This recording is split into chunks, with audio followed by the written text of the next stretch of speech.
know so that I start it back up. All right, so we're going to talk about linear relations today. And when the points on a graph lie along a straight line, it's called a linear relation. And then linear relations can be represented as an equation. And an example of the equation that's graphed over here on the right would be the x plus y is equal to 8. That's a linear equation. And that linear equation happens to be in our first form, which is called standard form. Standard form is ax plus by equals c. Okay. Standard form is not the one you've got the most experience with. You've got more experience with slope-intercept form. We're going to talk about that today too. Okay. So, but standard form is standard. We're going to use it later on in the unit when we start doing the systems of equations. Standard form has x and y on the same side. That's the difference in it and all the other forms of linear equations. X and y are on the same side. So make sure when you see x and y on the same side, you know that that's probably pretty close to standard form if it's not already there. Underneath there, you see that line that says where a, b, and c are integers. So this goes back to that knowing the classification of numbers stuff. So what kind of numbers are integers? Positives and negatives. What maybe a better question to ask would be what kind of numbers are not integers? Irrational numbers. What's an example of an irrational number? Pi. That's a good example of not an integer. That's an irrational number. You said fractions, right? What kind of fractions are not integers? Because some fractions are integers. Mixed numbers would definitely not be integers. And we kind of don't do a lot of mixed numbers in Algebra 2, but that is true. Would the fraction 8/4 be an integer? Yes. Why? It reduces to a nice no fraction, no decimal type thing. Give me an example of a fraction that's not a mixed number that is not an integer. 3/2, anything like that, or 2/3, even flip it over, it's still not an integer. How about non-terminating decimals? Non-terminating decimals would definitely be the like 2/3 is an example of that because it's 0.6 repeating. Just happens to be that absolutely that too. Okay, so a, b, and c in standard form can't be an irrational number. It can't be a fraction that doesn't reduce to be a nice number. And then there's another rule that says that a has to be greater than or equal to 1. What kind of number is a then? Natural number, which means it's what? It's also in relationship to integers. If it's a natural number, what part of the integers is that? The positive side of the integers, right? So 1, 2, 3, those natural numbers. So a, it's got to be a positive integer. Doesn't matter if b is negative or not. That's okay. C, doesn't matter if it's positive or negative. Just a's got to be positive. And then that last little piece, it says that the GCF of A, B, and C is 1. What in the world is a GCF? Greatest common factor. And you may have heard it called greatest common divisor. If you've heard that word, if you had me for Algebra 1, I said greatest common factor. Pretty much everybody else tries to use those words, but if you happen to have heard or you watch a Khan Academy video, they may use the word greatest common divisor. They're the same thing. So what does that mean? What is a greatest common factor? Give me a rough definition of that. It doesn't have to be perfect, but just in your own words, definition of a greatest common factor. And it may be an example of that or something. It's the biggest number that can be equally divided into all of those. That's a great definition. Good job. So if you had the numbers 3, 6, and 12 as A, B, and C, what would be the GCF? 3, 6, and 12. 3. So here's what we're going to do to get rid of that is we end up dividing by the GCF, whatever it is. Whatever the biggest number that goes into all of them, we divide by it. So it's kind of like a simplifying step that we'll take to get into standard form. So Let's try to work with some equations and put them in standard form. So all we're really doing here on these first few examples is putting those equations into this standard form up here, ax plus by equals c. And number one is almost there. Negative 5x plus 6y is equal to negative 12.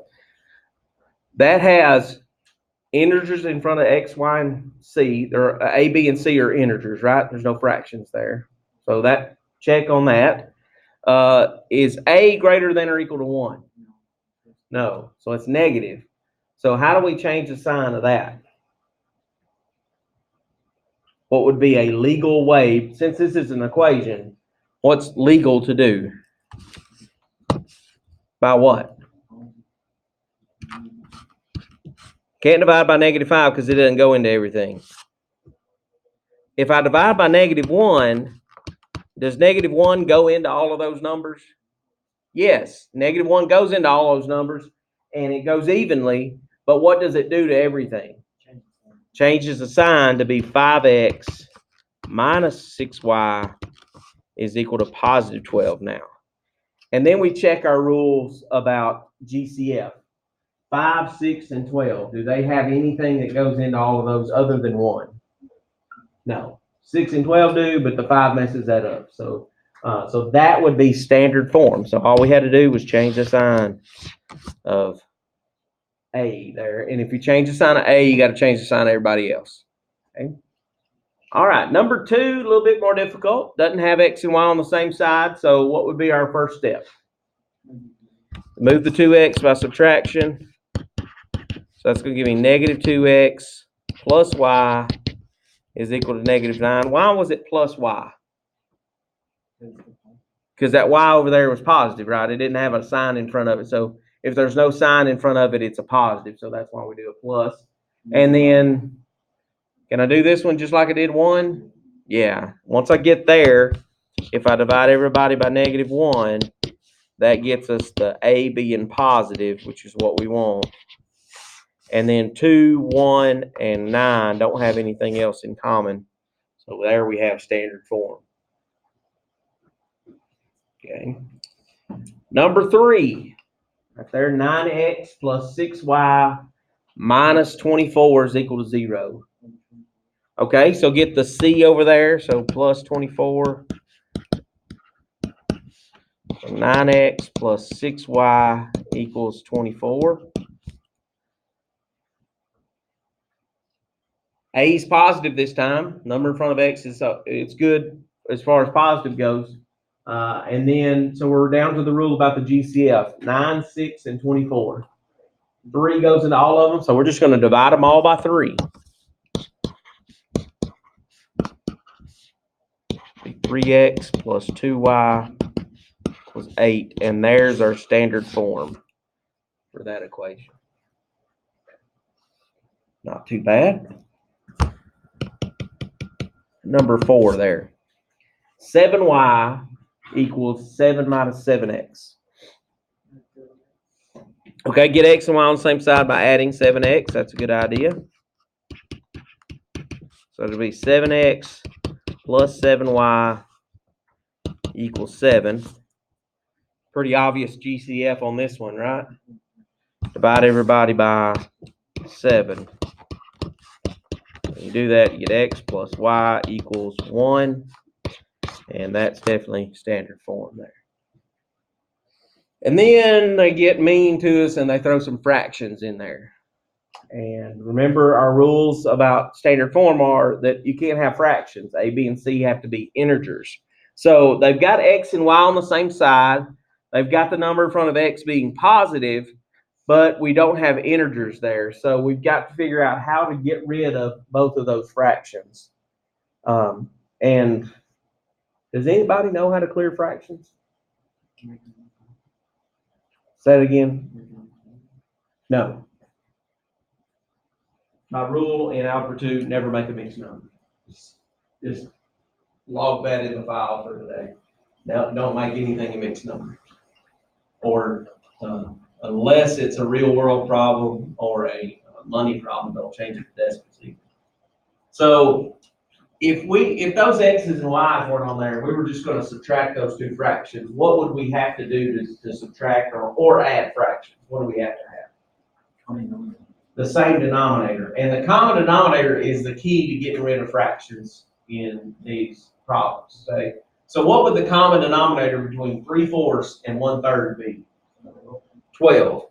Here's what we want to do. We want to multiply the entire problem by that common denominator. So if we multiply every piece of that problem by 12, so it's 12 times 3/4 x minus 1/3 y, and then 12 times 1. I'll do the right-hand side, and you guys do the left-hand side. That's not fair, is it?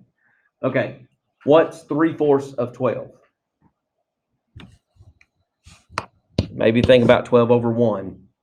And you may need to go over here on the side and do a little bit of scratch work, and that's fine. Or you can use a calculator. There's nothing saying you can't. I'm going to do it without it just because I know little tricks, and it takes me longer to type it in. So that ends up being 3 times 3, which is 9x. And then 12 over 1 times 1/3 ends up being minus 4y. I don't know why I wrote that in green and not the rest of it.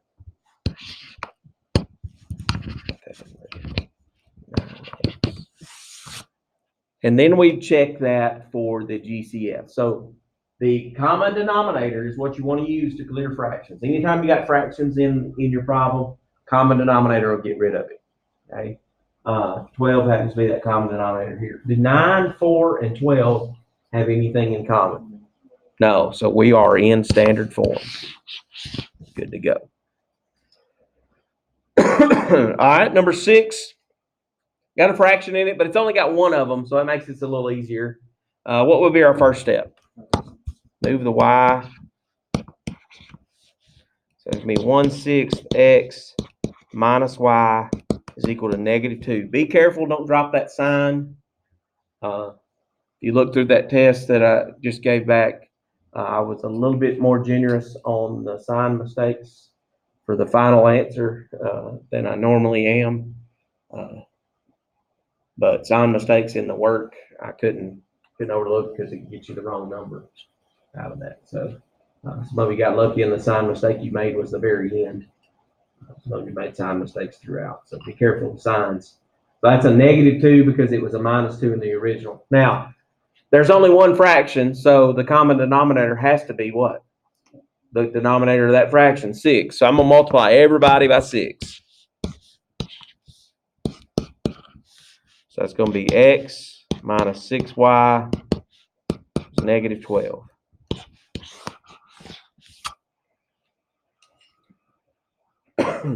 Always, once you do that, clear the fraction job by multiplying by the common denominator. Check to see if you can divide by a common factor. Sometimes you can, sometimes you can't. The ones that we've done here, you couldn't. So that's it. That's the end of it. That's the standard form stuff. Okay. Easy enough. So need to memorize those rules for standard form. Make sure you know that. Don't. The 12 doesn't matter. Which one is the only one that matters is being positive. The number in front of x. That's the only one that matters. The rest of them can be whatever, as long as they're not fractions. They can be positive or negative. Good looking out though. Got to check and make sure we do things right there. All right. So standard form, again, that's the one you don't have as much experience with. So let's get into the one you really have a lot of experience with, slope-intercept form. Y'all been doing this for, I guess you started this in 7th grade, probably. If you went here at Adamsville, you had Mr. Harville, and y'all talk about slope-intercept form a little bit in 7th grade. I know you do in 8th grade, and then in Algebra 1, we spend a good bit of time talking about equations in slope-intercept form. So slope-intercept form is what? Yeah, y equals mx plus b. The function notation, remember we talked about function notation yesterday? Instead of y, you use f of x they mean the same thing. So either of those forms mean the same thing. They're both slope-intercept form. Out of that, the y equals mx plus b is what you're used to. The function notation maybe is the newer thing that you're not as used to. Where m is the what? What's m represent? The slope. And b represents the y-intercept. Okay. Another name for slope is rate of change, and between 2 points. And the rate of change, we usually remember when we're counting it on a graph, we do rise over run. So if it was a 2/3 slope, you go up 2 and right 3. I remember doing that stuff. And there are how many different types of slope? How many boxes are there? 4. So that's kind of a giveaway. All right. So the first type of slope is a positive slope. And a positive slope, just sketch yourself a little coordinate plane with the x and y axis. And we're going to draw an example of a line with a positive slope. What direction does that go in? Up and to the right, correct? So it looks something like that.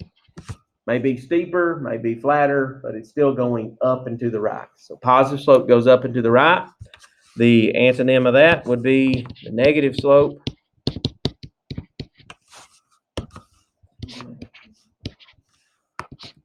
Well, we read it left to right, so technically let's read it down and to the right.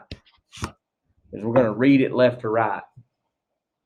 When we're especially when we start talking about domain with these, we're going to be able to read that equation left to right.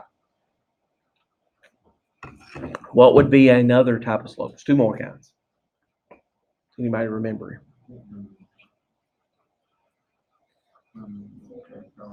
A zero slope. That's one of them. And then there's one that's got a special name. That's one Blake's trying to remember the name of. So a zero slope. What does zero slope look like? That's the other one. Straight across. Zero slope is going to be flat. The one that's up and down, so I'm going to draw a coordinate plane here.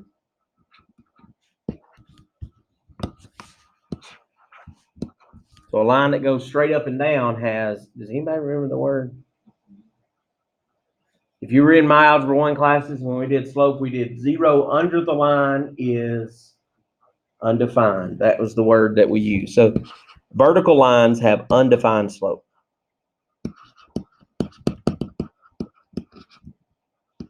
Vertical lines have undefined slope.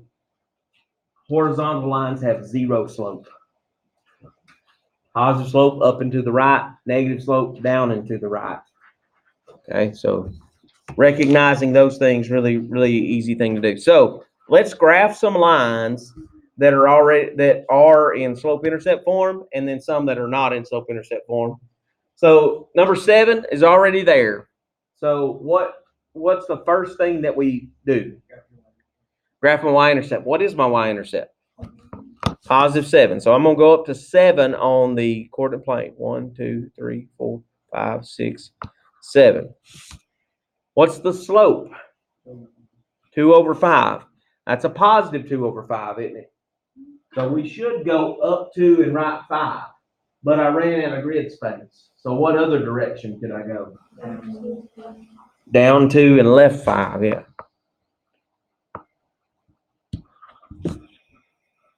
If you went up 2 and right 5, you're going to end up on the same line.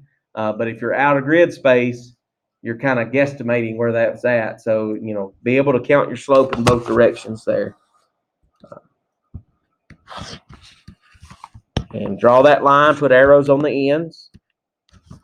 Because there are arrows on the ends, just kind of relating this back to what we've been doing the last little while. What's the domain of that? Negative infinity to positive infinity. What would be the range of that?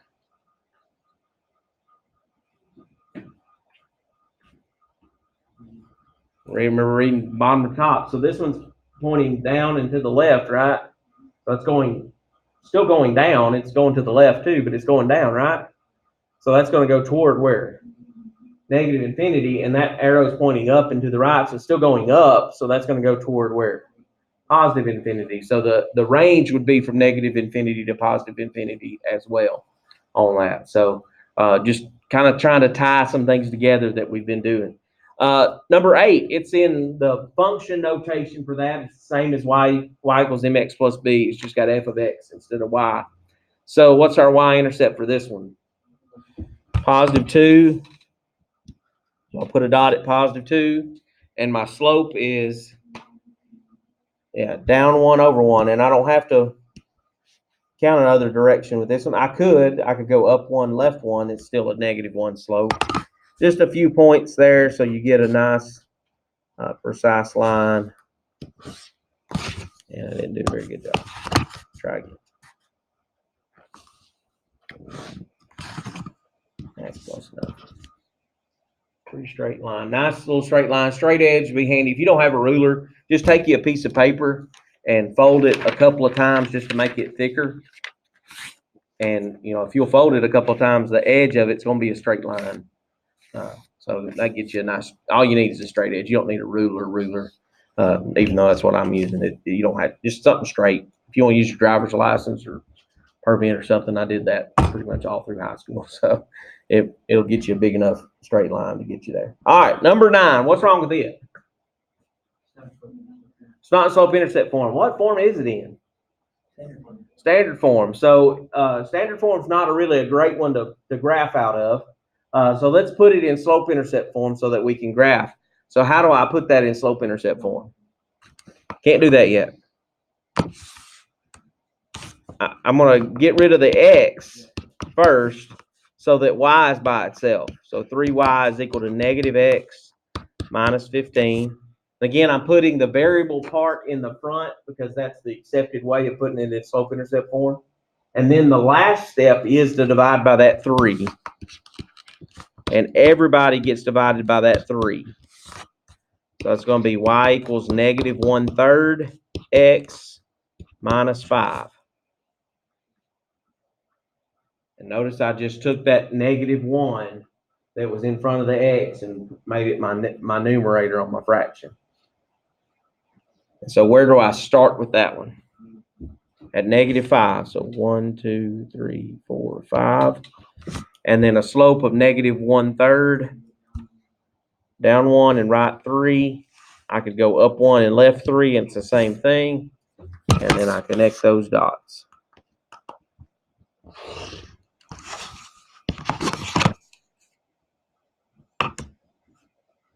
So there we have another equation line.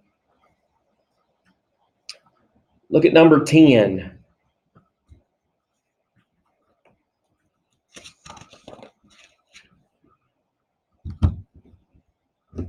What do we need to do to that one?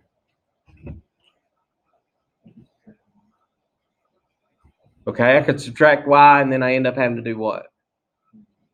Divide by -1. And that works. That gets y by itself. And still got to do 2 things, but that's okay. If I divide by -1, everybody gets divided by -1, so that's -4x plus 1 is equal to y. If it bothers you that the y is on the right-hand side, just turn it around. It's the same thing. And then plot your points. What's our y-intercept? 1. Slope is down 4 over how many? Over 1. Down 4 over 1. 3 dots. There's plenty to get a good line.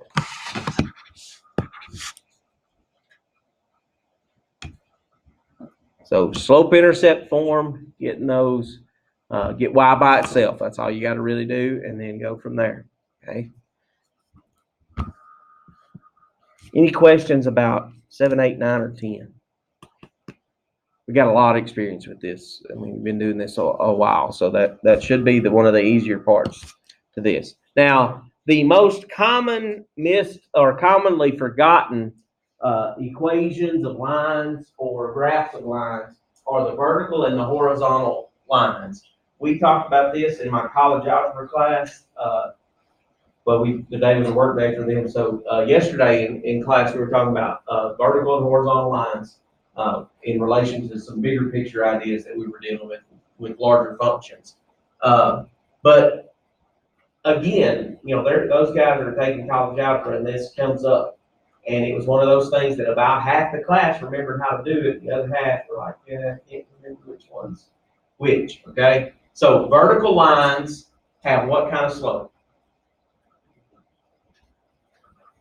Go back and look at your notes. Vertical lines have undefined slope, okay? So this first one, the graph here is on the left-hand side. It's in quadrant 2 and 3. So that's a vertical line, and it has undefined slope. The equation of that line is going to be x equals, and then what number is that crossing the x-axis at? That point right there. 1, 2, 3. -3. X equals a number are vertical lines. X equals a number is going to be vertical and have undefined slope. Over on number 12, you got a horizontal line. It has 0 slope. And where is it crossing that axis at? At 1 on which axis? The y. So it's y equals 1. Vertical lines, x equals a number. Horizontal lines, y equals a number. That's I don't know why it's the most forgotten, but it is. Seems to come up every class, except for maybe statistics. It doesn't come up very much in that, but comes up in all the algebra classes, and it even comes up in geometry. So important thing, make sure you remember those things. All right. Next thing is another Algebra 1 concept, the parallel and perpendicular lines. What do we know about the slopes of parallel lines? Same. They are equal. Parallel lines have equal slopes or the same slope. Perpendicular lines, opposite what? It's not just opposite, because opposite of 3 is -3, but that's not a perpendicular slope. It's negative or opposite reciprocal.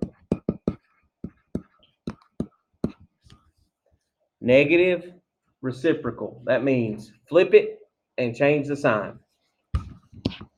Flip and change. That's the rules for perpendicular slopes. So if two lines are parallel, they're going to have the same slope or equal slopes. If two lines are perpendicular, you're going to have opposite reciprocal or flip it and change the sign. And those slopes are what makes it perpendicular. So what they ask us to do here on 13 through 16 are determine if those lines are parallel, perpendicular, or neither.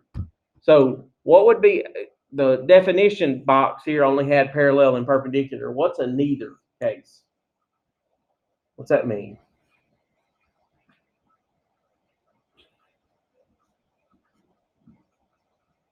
What are the slopes if they're neither? Just different, right? They're not the same, and they're not that flip and change idea. So anything else on the slopes, then they're neither out of that. So let's look at number 13 real quick. What would be a good form to get those equations in order to determine if they're parallel or perpendicular? Yeah, that slope-intercept form. That would be the best way to get there. So we're going to solve for y on each of those problems. So subtract 10x on the first one. 5y equals negative 10x plus 5. And then I'm going to divide by 5. Y equals negative 2x plus 1. The only part of that that I care about is the slope. It doesn't really matter what the y-intercept is. Just the slope is the only thing I care about. And then on the second equation, I got to move the 16 by subtraction. So it'd be negative x minus 16 is equal to 2y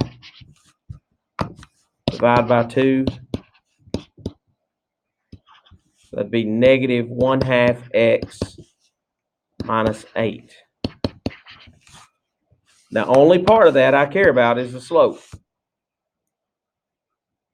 So we have a slope of negative 2 and a slope of negative 1/2. Are they? Why would it be neither? It's almost perpendicular, but it's neither because in order to be the negative reciprocal, you flip it over and change the sign. 1/2 and 2 are reciprocals. Yeah, would have one of them would have to be positive for that to happen. So this one is a neither case because it doesn't have that opposite sign. So this one is neither. And the slope is how we tell. All right, number 14 there. Again, what form do we want to get those equations in? Slope-intercept. We get them in slope-intercept form, we're good. So I'm going to subtract 8x. Negative 6y is equal to negative 8x plus 42. Divide by negative 6. That'd be 4 over 3x minus 7. Again, the slope is the only part I care about. The other one, all I got to do is divide by negative 3. And so that's going to be 4/3 x minus 3. And then the slope is 4/3. So what are these? Parallel. Because the slopes are the same.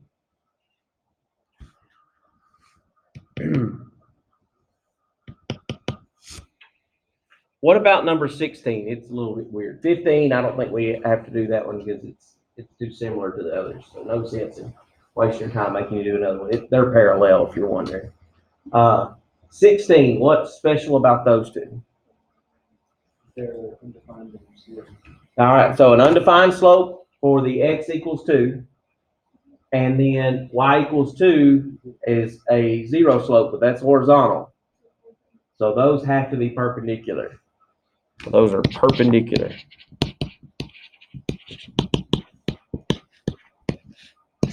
Y'all remember the symbol for perpendicular from geometry? Does anybody remember it? Yeah, that's it, upside down T.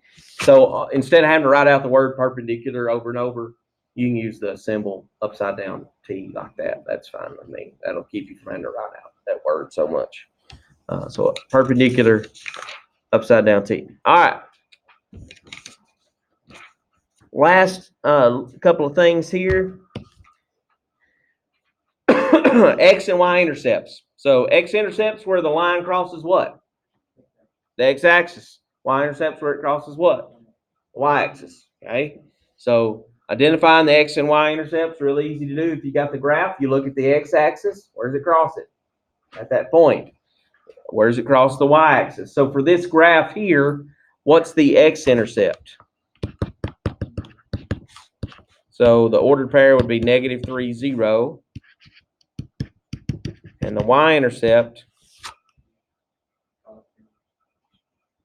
1, 2, 3, 4. What's the ordered pair? 0, 4. X-intercepts are also referred to as roots,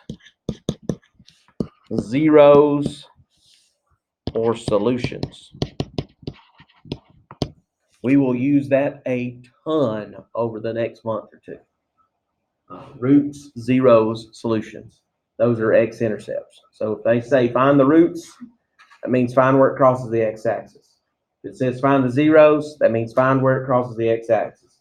If it says find the solutions, where's it cross the x-axis? If it says find the x-intercepts, or is it across the x-axis? All of those things, those are important parts of functions. So that's why they have a lot of names. So things that have a lot of names are usually important in a particular subject area. So think about how many different names there are for money, cash, moolah. Some folks up north used to call it cheddar, cabbage. You know, all those. There's a lot of names, slang names for money. It's an important thing. You got to have it to do things, right? So it's an important thing. It's got a lot of names. X-intercepts is an important thing in math, so we give it a lot of names. That's the idea. Not very many names for y-intercepts. Y-intercept. Not that they're unimportant, but they don't seem to have as much significance as x-intercepts do. All right, so finding intercepts algebraically. Algebraically means just working it out. That's all it means. It's a big word for work it out. So find an x-intercept equation, set the y equal to 0, solve for x.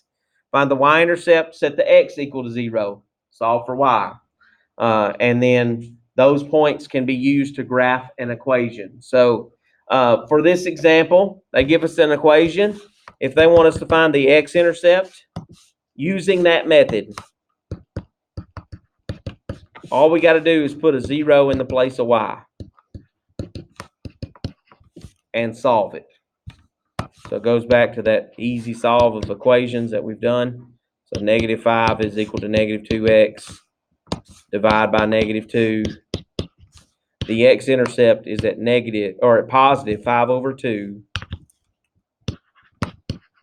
0. That's okay. The y-intercept, that's in slope-intercept form. So we could really look at it and tell what the y-intercept is already, right? What's the y-intercept by just looking at it? 5. But if it wasn't in slope-intercept form already, I don't have to go through the trouble of getting it there. All I've got to do is just plug a 0 in for x. And the y-intercept will come out of that. Yeah, it just ends up being 5 by itself. So that's 0, 5 is the ordered pair for that. Okay.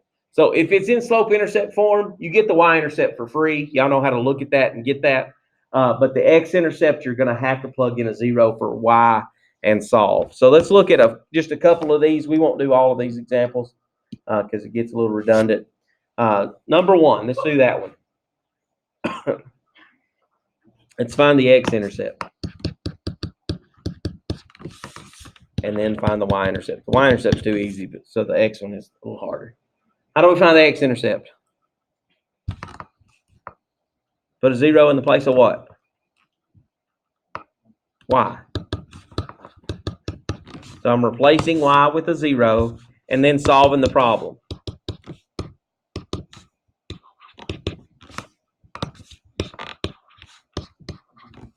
1/5 equals x. So the ordered pair is 1/5, 0. What's the y-intercept for this one? 0, -1. And it says that, and then in the directions there, it says use those two points to graph this equation instead of doing it with slope-intercept form. So if I'm going to graph it with those intercepts, I'm just going to plot those 2 points. So I'm going to go to 0, -1. I'm going to put a dot. Where in the world is 1/5 0? It's an x-intercept, so I know it's on the x-axis, but where at? Is it up 1 over 5? No, it's on the x-axis, it's 0, so it'd have to be on the board. Okay, so it's got to be on the x-axis. So where's 1/5 on the x-axis?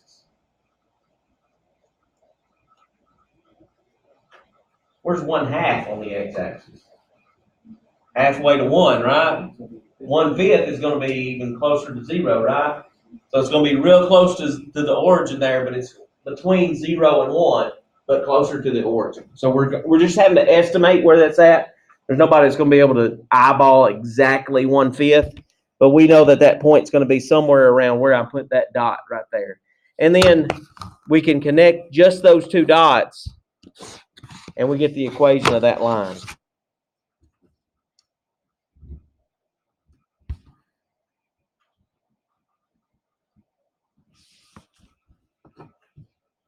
All right.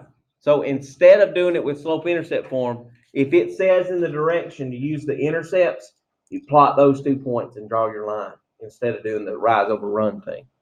Okay. Let's flip over there to number 6.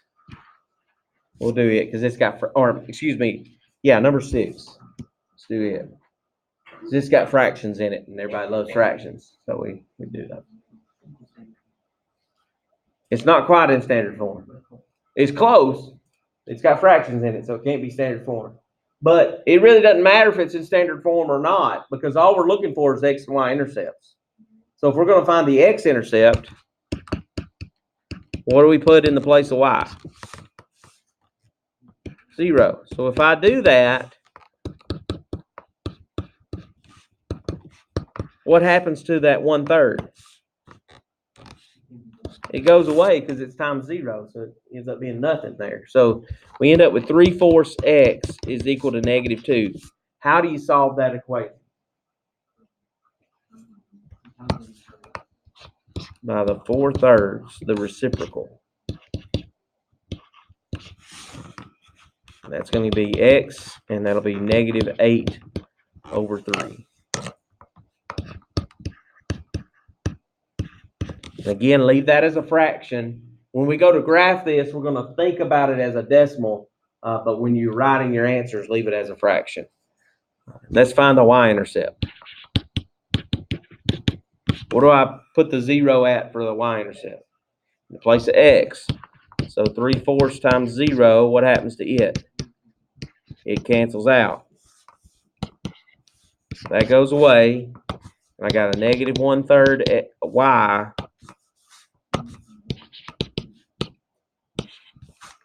Just 3? -3. And that's going to cancel out the 1/3.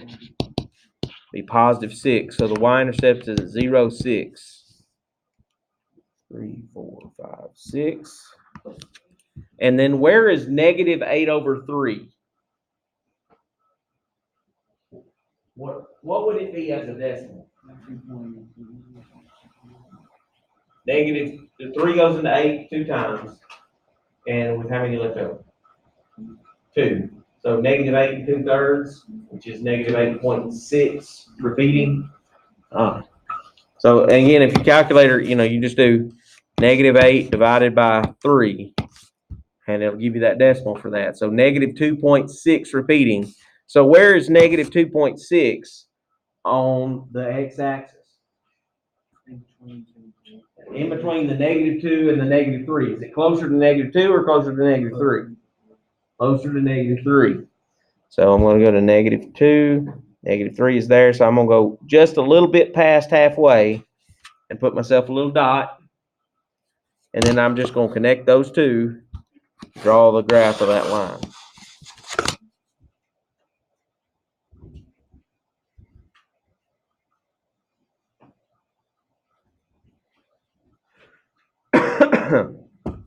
Questions about finding x and y intercepts? To find the x-intercept, where do you put a 0? In place of y. To find the y-intercept, put 0 and x. Lauren refers right now. All right, thank you. All right. That is